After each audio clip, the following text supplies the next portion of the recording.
Cool. Not yet. How do you think I'd feel if you die on the track? 3 laps. 3 laps the lifetime.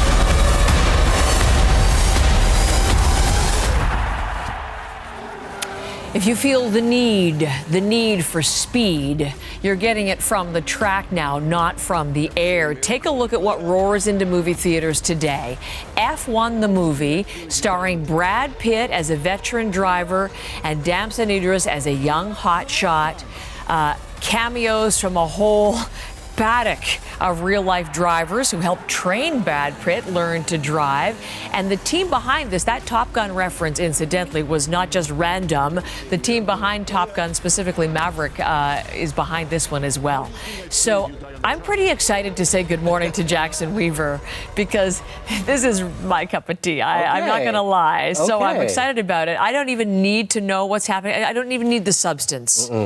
But we're not getting a lot from that trailer, are we? So you're going to have to fill us in on what's going on with F1. Yeah, I mean, we usually try and get a clip that gives you a little bit of idea of the story. That's a little bit harder when it comes to this movie, because the purpose, as I think many of us are hoping for, is the racing, which we'll get into. Okay. But the story itself, we're following Brad Pitt. He plays Sonny Hayes, a kind of down on his luck, grizzled, once superstar of Formula One. But when he was younger, in his younger days, he was in a horrifying crash that gave him the fear. He is not interested in this style of racing. He's still a racer, but he's doing NASCAR, he's doing off-road, he's doing anything that needs somebody, a ringer, a driver to come on board and win them a race. But he is not doing Formula One anymore. That is until his old racing buddy, Ruben, played by Javier Bardem, comes calling. He is in charge of the Apex GP Formula One team. They continue to lose. They have not gotten a single point for the entire season. And if they keep losing, then he can have his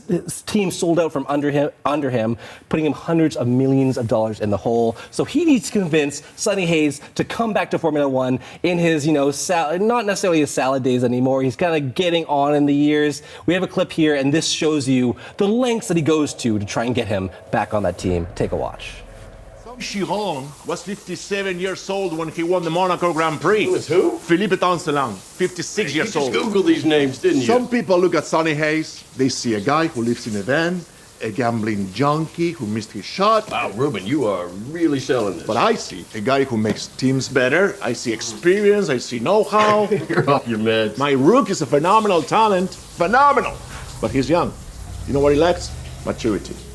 You plus him, boom, I got a team.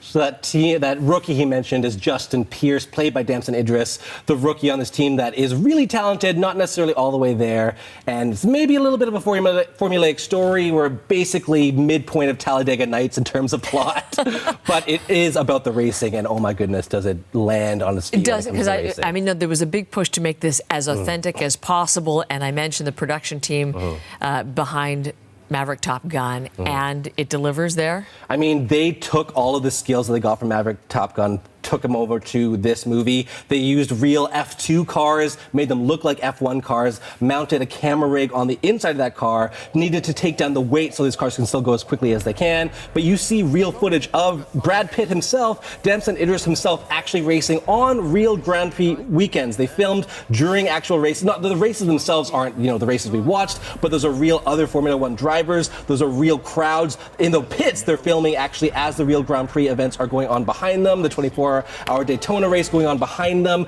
So that realism is absolutely there. The sound hits you. And also, this is filmed for IMAX. And I think if we've watched IMAX in recent years, we've gotten used to that switching aspect ratio. The dialogue scenes, it gets thinner. We get the black bars on the top and the bottom. And the action scenes, we get the full frame going on.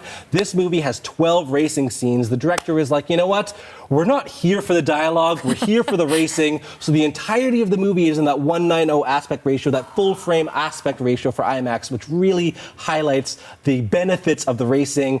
Maybe draws out a few of the flaws of those dialogue scenes, though. Flaws. I don't like hearing flaws. Where are the flaws? I mean, there's a few flaws, a little bit of wet blanket area here. One thing that I'm not necessarily able to keep on top of is what's really going on in these races, because this is almost like the Moneyball of racing. Sonny Hayes as a character is a guy who understands the intricacies, the minutia, the nuance of racing, knows how to fudge the rules, knows how to damage a wing to force a virtual safety car that gets a blue flag and a 40% speed in this pit, and things that I don't even know the jargon to make it understand about how lost I was. But I mean, we get announcers that keep us up to date on what's actually going on. There's also a very heavy formulaic aspect to this movie. We get maybe a romantic subplot that doesn't necessarily go where it should. There's a subplot about a pit crew member that kind of fizzles out in the background. And then if you think about the ending, I'm not going to give away what happens, but if you think about the ending, I'm sure you'll start to question, doesn't this undo the entire theme that we've been leading up to this point?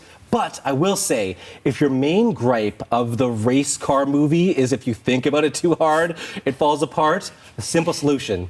Don't think about it. Just don't think about it too much. Someone on our team who loves movies was just talking about how Javier Bardem doesn't even drive. In real life, he doesn't even drive. So that's been a fun part of this media junket is his joking about he doesn't want to drive. Even less he wants to drive after this film. It's kind of fun. I don't think I ever want to get behind a wheel of a car now that I can see how fast these things can move. But it's exciting. It is. So that brings us, and we have to thank our graphics team because they've really gone all out for you today. Ready? Let's see what Jackson thinks of F1.